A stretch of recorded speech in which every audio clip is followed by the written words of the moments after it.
साथ गंधर्व विवाह करो। गंधर्व विवाह माने जब मियाँ बीवी राजी तो क्या करे काजी।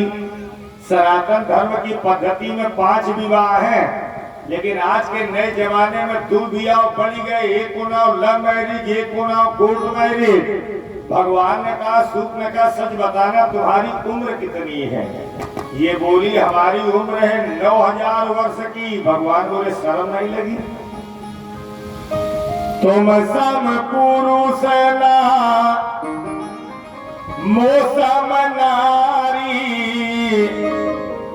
यह संजोग विधि रचा विचारी।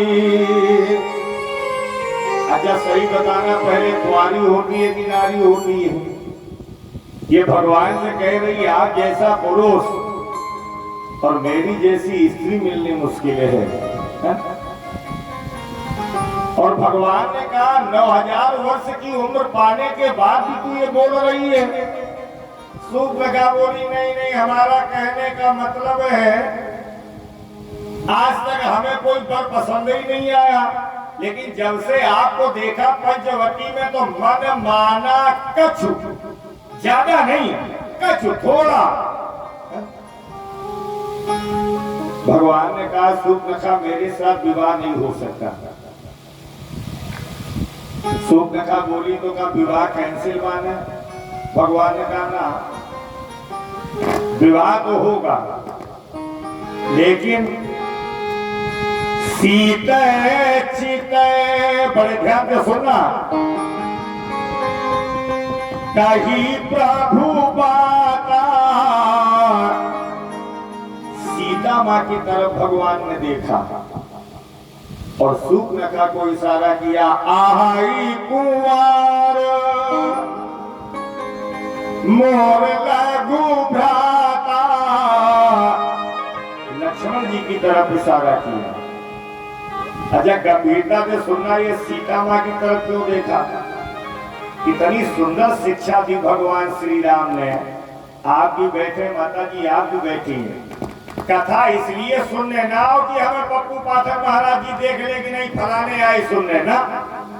अगर इसलिए सुनने आओ तो आराम से चद्दर ओढ़ के लेटो घर पे, बल्कि कथा इसलिए सुनने आओ कि मैं यहाँ से जब जाऊं तो इस घमंड और गर्व के साथ जाऊं कि बालाजी दरबार में सत्संग की इच्छा लेकर के अगर मैं गया तो 4 अच्छी चीजें किसी से कुछ न कुछ सीख के आया मैं। और हमारा आपका गुरु हर वो व्यक्ति है जो हमें अच्छे गुण दे। दत्तात्रेय ने 24 गुरु बनाए। क्यों बनाए? बच्चे को भी बनाया, अजगर को भी बनाया, चील को भी बनाया। क्यों बनाया? इसलिए बनाया कि जिससे जो गुण हमें आपको मिल जाए वही हमारा गुरु तुल्य है। गुण की कोई जाति नहीं होती। इसलिए मैं आपसे निवेदन करूं,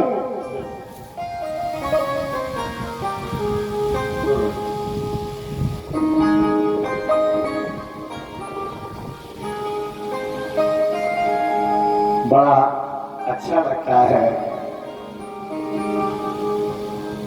आप जैसे भक्तों ने इतनी अच्छी उपस्थिति दर्ज करा करके आज ये लग ही नहीं रहा है कि बालाजी धाम ऐसा लगता है जैसे अयोध्या में पवित्र हनुमानगढ़ी के धाम में हम आप बाबा के चरणार बिंदु में सभी लोग बैठे हो, है ना? भक्त हो तो मंदिर में बैठे इनको भी बड़ी खुशी होती है। ब्रह्मदेव बाबा को भी बड़ी प्रसन्नता होती है। मैं प्रणाम करता हूँ आप सभी भक्तजनों की श्रद्धा को, विश्वास को। मैं देख रहा हूँ आसपास ग्राम के बिढ़ूना के सब जगह के क्षेत्र के लोग आ रहे हैं बड़ी श्रद्धा से, लेकिन बहुत दूर दूर के भक्त भी हमारे बड़ोदरा गुजरात से भी, अभी पप्पू भैया बता रहे थे जब भैया आए हैं, इनका भी सौभाग्य हुआ है ना। तो जो हजारों किलोमीटर से चल करके जननी जन्मभूमि से स्वर्गातरी का मान रखने के लिए बाबा और बड़े बुजुर्गों का आशीर्वाद लेने के लिए पधारे, है ना। तो क्यों ना ये गांव मथुरा वृंदावन जैसा बने।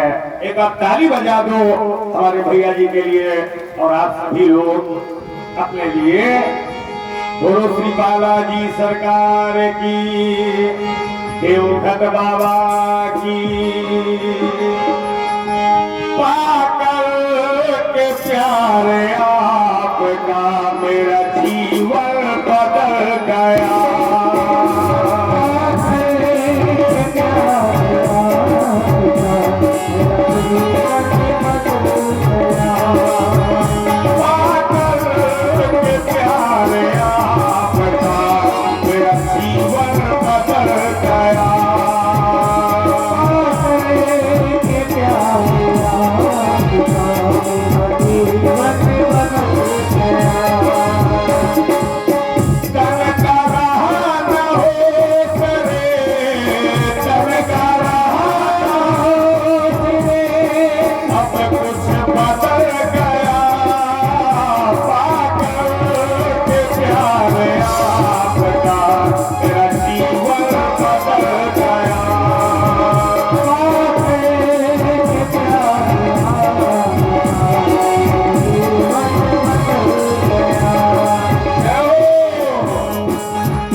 मैं आपसे निवेदन कर रहा था, भगवान श्री राम ने मैया सीता की तरफ देखा और शूर्पणखा को लक्ष्मण की तरफ इशारा किया।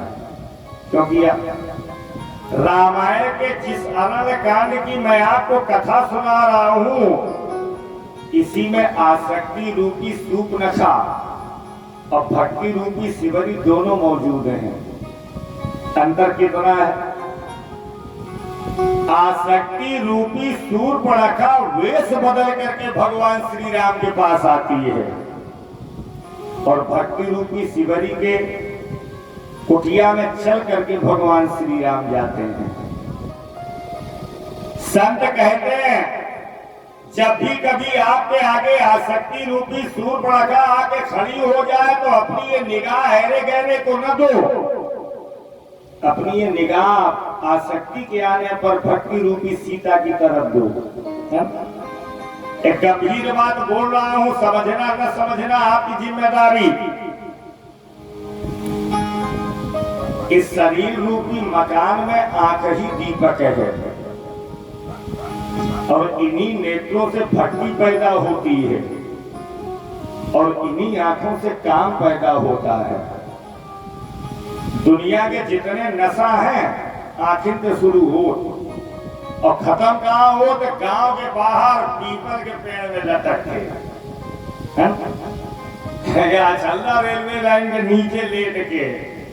एक संत कहते हैं, नैना तो पटक दूं देखी तुम्हारे स्वभाव, काहू देखे जल मरो, काहू देखी जुड़ाओ।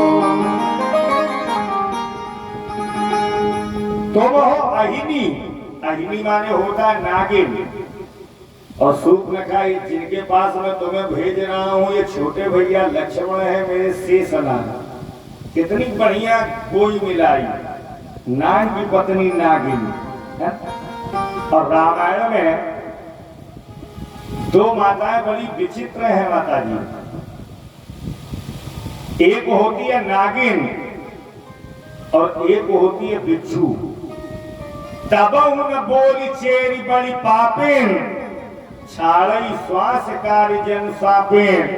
किसी ने नागिन से पूछा तू कैसी माँ है? अपने बच्चों को जन्म देती है, खुद अपने बच्चों को खा जाती है।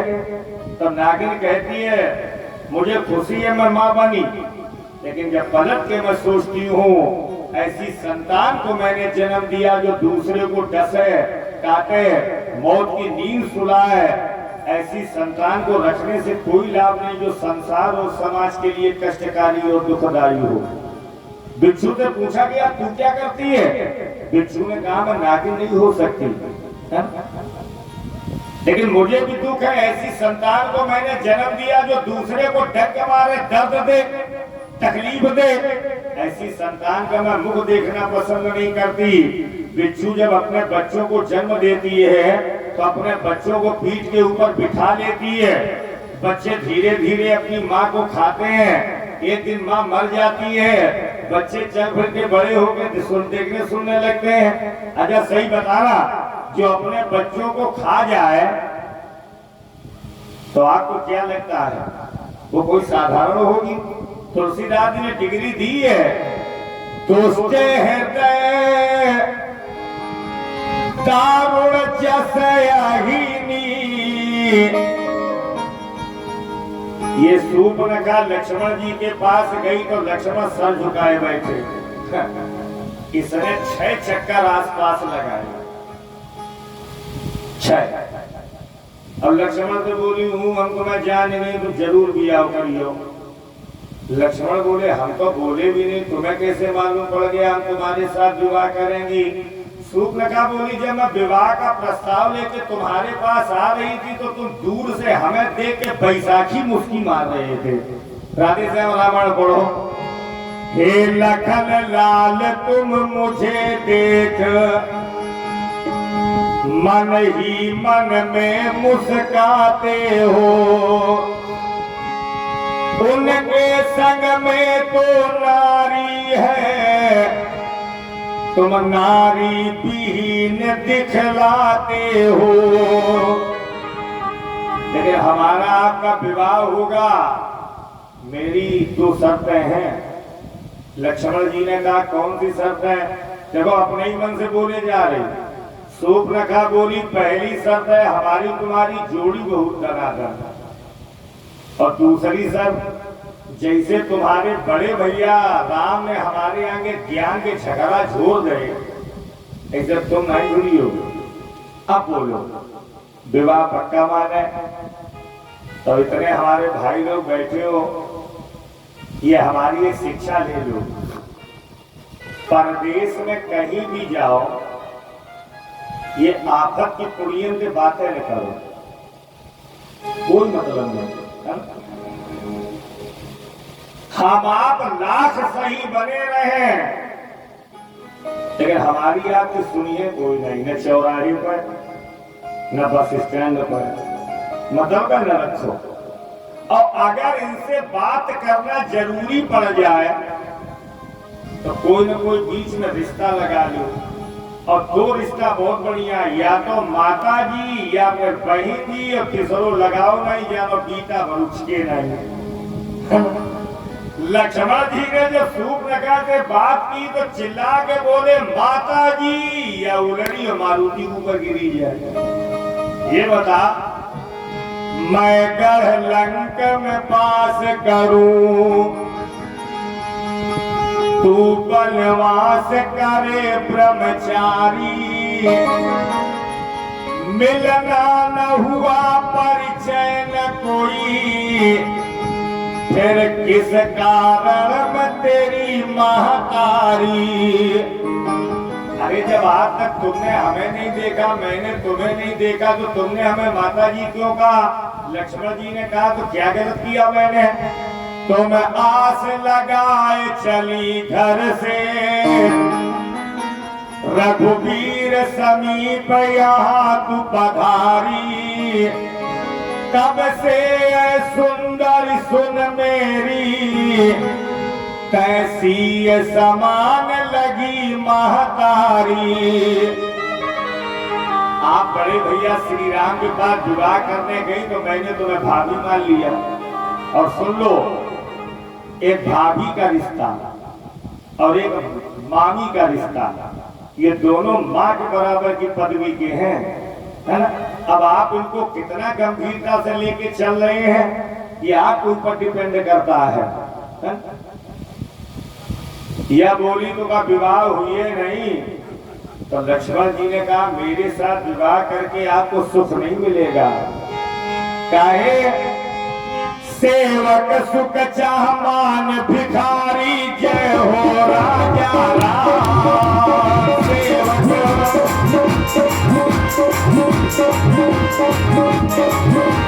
सेवक सुख चाह मान भिखारी, जय हो राजा राम।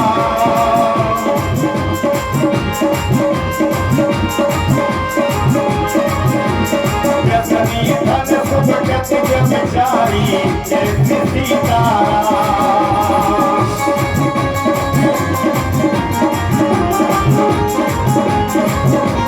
और सूर्पनखा बोली तुम्हारे बड़े भैया वो विवाह किए घूम रहे सो, तो लक्ष्मण जी बोले प्रभु समर्थ को सलपुर राजा, तो सब करही उन्हीं सब छाया।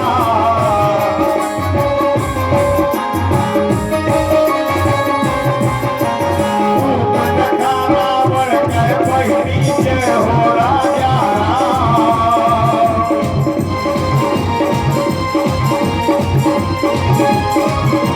दुष्ट कहता रोज भयहिनी, जय सीताराम।